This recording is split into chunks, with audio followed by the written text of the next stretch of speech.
तो दोस्तों, आज मैं आपको केदारनाथ की किसी बर्फबारी की खबर नहीं, किसी अफवाह की कहानी नहीं, बल्कि उन साधुओं की बात बताने वाली हूँ जो केदारनाथ में दिखते तो हैं, लेकिन सर्दी आते ही अचानक गायब हो जाते हैं। ना कोई विदाई, ना कोई जानकारी, ना कोई निशान, और सबसे हैरानी की बात, कोई नहीं जानता कि वो जाते कहाँ हैं। तो केदारनाथ सिर्फ एक मंदिर नहीं है, यह तप, त्याग और साधना की भूमि है। सदियों से योगी, साधु, नागा और तपस्वी यहाँ आते रहे हैं। कुछ साधु यात्रा के मौसम में दिखते हैं, कभी ध्यान में, कभी चुपचाप बैठे, कभी यात्रियों को बस देखते हुए, लेकिन उनके बारे में कोई जानकारी नहीं होती, ना नाम, ना पता, ना ठिकाना। जैसे ही कपाट बंद होते हैं, बर्फ गिरनी शुरू होती है, रास्ते बंद हो जाते हैं, वैसे ही ये साधु एक एक करके गायब होने लगते हैं। लोग सोचते हैं शायद नीचे चले गए होंगे, लेकिन सवाल यह है, कहाँ नीचे, किस रास्ते से, इतनी बर्फ में कैसे गए? क्योंकि उस समय साधारण इंसान का केदारनाथ में रहना नामुमकिन होता है। बहुत लोग मानते हैं कि सरकार को सब पता होता है, लेकिन सच्चाई यह है, ये साधु किसी रजिस्टर में नहीं होते, ना होटल में नाम, ना आश्रम में एंट्री, ना आईटीबीपी के रिकॉर्ड में। वे आते हैं और चले जाते हैं बिल्कुल चुपचाप। यहाँ तक कि कुछ सुरक्षा कर्मी भी मानते हैं कुछ साधुओं के बारे में हम भी कुछ नहीं जानते। अब यहीं से रहस्य और गहरा हो जाता है, क्योंकि कुछ साधु महीनों तक कम भोजन में रहते हैं, ठंड का असर उन पर कम दिखता है और वे बिल्कुल अकेले रह सकते हैं। ऐसे में सवाल उठता है, क्या ये साधु साधारण जीवन जीते हैं या इनकी साधना का तरीका हमसे बिल्कुल अलग है?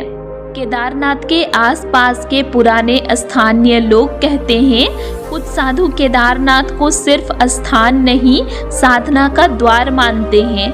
उनके अनुसार कुछ साधु गुफाओं की ओर जाते हैं, कुछ ऊंचाई पर अलग अलग स्थानों में रहते हैं और कुछ सर्दियों में पूरी तरह अदृश्य हो जाते हैं। लेकिन कोई पक्का दावा आज तक कोई नहीं करता। यह कहानी डराने के लिए नहीं है, यह कहानी है आस्था, तप और उस जीवन की जिसे हम समझ नहीं पाते। यहाँ कोई भूत नहीं होता, लेकिन हर चीज हमारी समझ से परे जरूर है। अब सवाल ये आता है, क्या साधु सच में नीचे चले जाते हैं या कुछ साधु यहीं आसपास ही रहते हैं? तो केदारनाथ के आसपास रहने वाले पुराने लोग बहुत कम बोलते हैं। जब उनसे पूछा जाता है कि साधु सर्दियों में कहाँ जाते हैं, तो ज़्यादातर लोग कहते हैं सब नहीं जाते, और इसके बाद अक्सर वे चुप हो जाते हैं।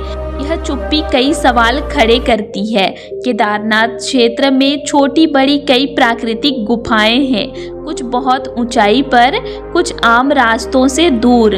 पुराने समय से मान्यता रही है कि कुछ साधु गुफाओं में साधना करते हैं।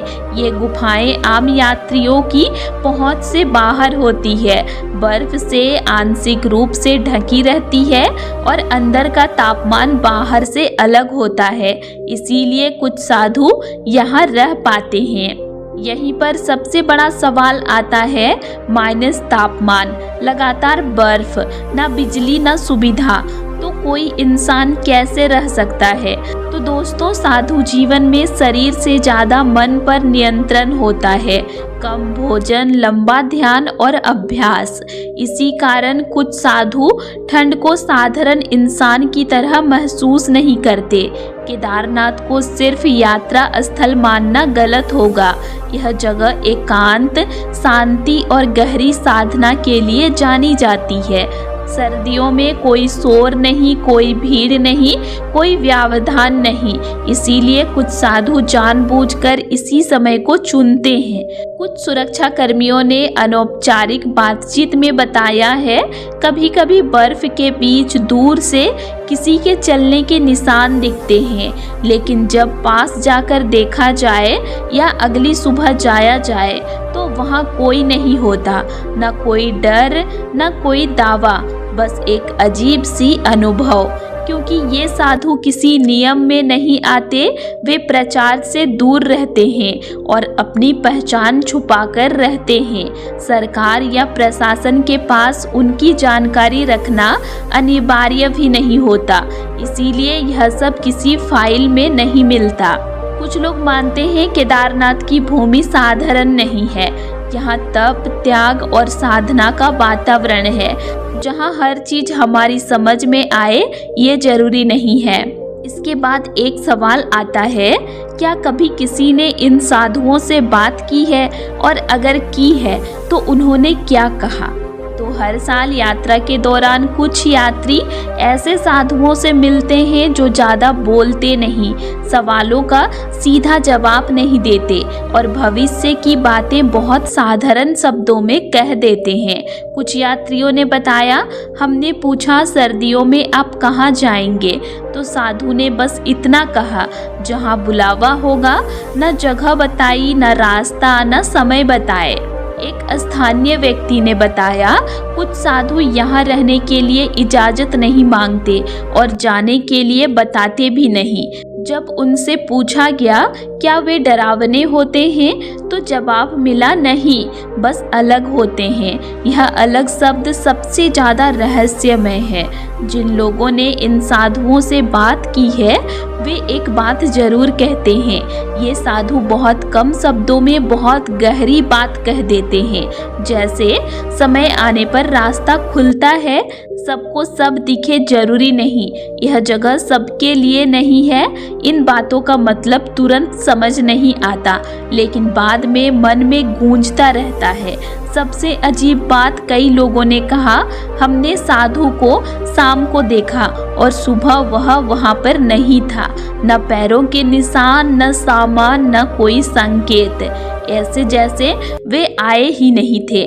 कुछ पुराने लोगों का मानना है साधु सीधे नहीं बताते, बस इशारा करते हैं, कभी एक वाक्य, कभी एक नज़र, कभी एक मौन, और वही उनका संदेश होता है। यहाँ एक बात साफ समझनी जरूरी है, यह डर की कहानी नहीं है, यह भूत प्रेत की बात नहीं है, यह बात है ऐसे जीवन की जो सामान्य समाज से बहुत अलग है और जिसे हर कोई समझ नहीं सकता। कई साधु मानते हैं केदारनाथ सिर्फ दर्शन का स्थान नहीं, यह परीक्षा की जगह है, जहाँ शरीर टूटता है, मन शांत होता है और अकेलापन गुरु बन जाता है।